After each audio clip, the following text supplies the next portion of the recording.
మన ప్రభువైన యేసుక్రీస్తు నామంలో మీ అందరికీ వందనాలు, ఉదయకాలపు శుభాలు తెలియచేస్తున్నాను.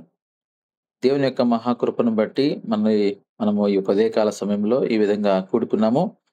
వాక్యానికి వెళ్ళకముందు చిన్న ప్రార్థన చేసుకుందాం. మహాగణుడా, మహోన్నతుడా, పరిశుద్ధుడా నీకు స్తోత్రం నాయనా. తండ్రి, అవును ప్రభువా, ఇప్పుడు దాకా సహోదరి చెప్పినటువంటి మాటలను బట్టి నాయనా ఈ యొక్క యూసీవై పరిచర్యను మీరు మాకిచ్చారు. మీకు స్తోత్రములు తండ్రి. మా యొక్క ఆలోచన విధానం ప్రభువా, ఈ యొక్క యూత్‌ని గెదర్ చేయాలి అనే ఉద్దేశంతోటి దీన్ని ఏర్పాటు చేశాం. నాయనా యవ్వనస్తులు తండ్రి యొక్క కుడికు రాలేకపోతున్నారు. దయతో వారికి మంచి మనసు దయచేయమని కోరుకుంటున్నాం. ఈ రోజునైనా అనేక సంఘాలు తండ్రి, అనేక ప్రాంతాల నుంచి కూడా ప్రభువా ఈ విధంగా కూడుకునేటువంటి మంచి ఈ యొక్క ప్లాట్‌ఫార్మ్‌ని మాకు ఇచ్చారు తండ్రి. దాన్ని బట్టి వందనాలు తెలియజేస్తున్నాం ప్రభువా. మీ చిత్తమైతే నాయనా మమ్మల్ని చూసి తండ్రి వారు నేర్చుకోవాలి ప్రభువా. అవును తండ్రి, మేము ఒక మార్గాన్ని వారి కొరకు ఏర్పాటు చేస్తున్నాము.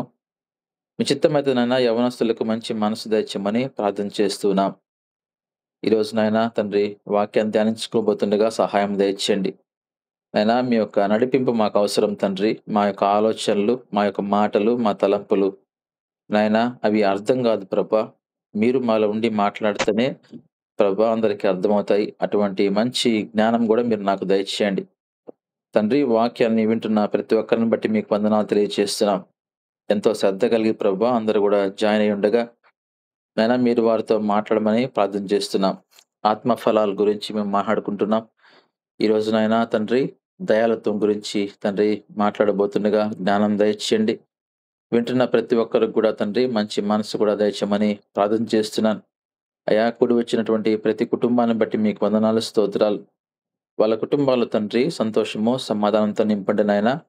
ఉదయకాల సమయంలో ప్రభా ఈ విధంగా మేము వాక్యాన్ని విన్నప్పుడు మా యొక్క కుటుంబాల్లో సంతోషం ఉంది అనేటువంటి సాక్ష్యం వినడానికి సహాయం దయచేయండి. అవును నాయనా, మీరు మమ్మల్ని ప్రేమించే దేవుడు ప్రభువా. మీరు మా కొరకు ఈ లోకానికి వచ్చారు ప్రభువా. మా కొరకు మీ సిలువలో మరణించారు. అటువంటి గొప్ప దేవుడు నాయనా, మీరు మాకు సమస్తం ఇవ్వగలరు.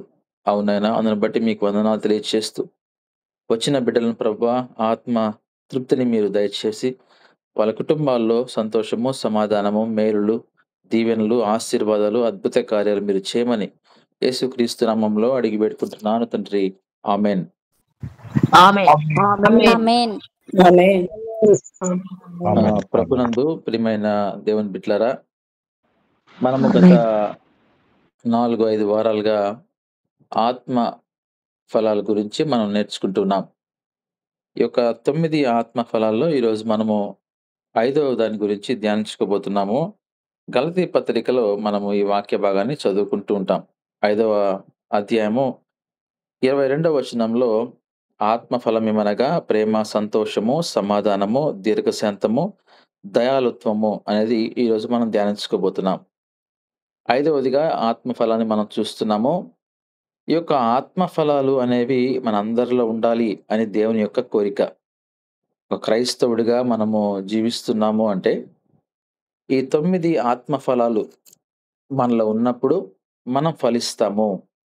ఏ విధంగా అయితే చెట్లు మనం గమనించినప్పుడు అవి ఫలాలు ఇస్తేనే అవి ఇతరులకు ఉపయోగకరంగా ఉంటాయో, అదే విధంగా మన యొక్క ఆత్మ ఫలాలు మనం ఫలించినప్పుడు మనం ఇతరులకు ఉపయోగకరంగా ఉంటాము అనేది మనం తెలుసుకోవాలి. అందుకోసమే మనము ప్రత్యేకించబడిన వారము అని బైబిల్‌లో ఉంటుంది. మనము లోకంలో మనం ఉన్నప్పటికి కూడా మనము లోకస్తులతో కలిసి మనము ఉండడానికి వీల్లేదు. వారి యొక్క ప్రవర్తనని మనం చూసి ఆ ప్రవర్తన మనతో పోల్చుకుంటూ వారు ఆ విధంగా ఉన్నారు కదా, మరి మనం ఉంటే ఏమవుతుంది అనడానికి వీల్లేదు. వారికి మనకు వ్యత్యాసం ఉండాలి. ఎందుకంటే మనం దేవుణ్ణి నమ్ముకొని ముందుకు వెళ్తున్నాం. కనుక వారిని చూసి మనం నేర్చుకోవడానికి వీల్లేదు. మనల్ని చూసి వారు నేర్చుకునే పరిస్థితుల్లో మనం ఉండాలి అనేది మనం తెలుసుకోవాలి. అందుకే ఆత్మ ఫలాల్లో మనము ఇప్పటివరకు కూడా ప్రేమ గురించి తెలుసుకున్నాము, సంతోషము గురించి, సమాధానం గురించి, దీర్ఘశాంతము గురించి నేర్చుకున్నాం. దయాళుత్వం అనేది కూడా చాలా మంచి లక్షణం. మనం చూసినప్పుడు ఈ యొక్క 145వ కీర్తన సహోదరుడు చదివి వినిపించాడు కదా. ఈ యొక్క 145వ కీర్తన మనం మొదటి నుంచి గమనించినప్పుడు కూడా ఇక్కడ రాజైన నా దేవా అనే మాటను మనం చూస్తాం. మొదటి వచనంలో, రాజువైన నా దేవా! నిన్ను గణపరిచెదను, నీ నామమును నిత్యము సనుతించెదను అనే మాటను చూస్తాం.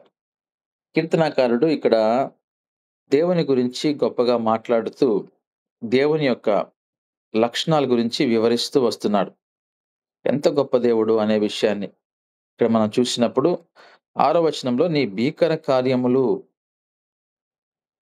విక్రమమును మనుష్యులు వివరించుదురు, నేను నీ మహాత్మ్యమును వర్ణించెదను అనే మాట చూస్తున్నాం.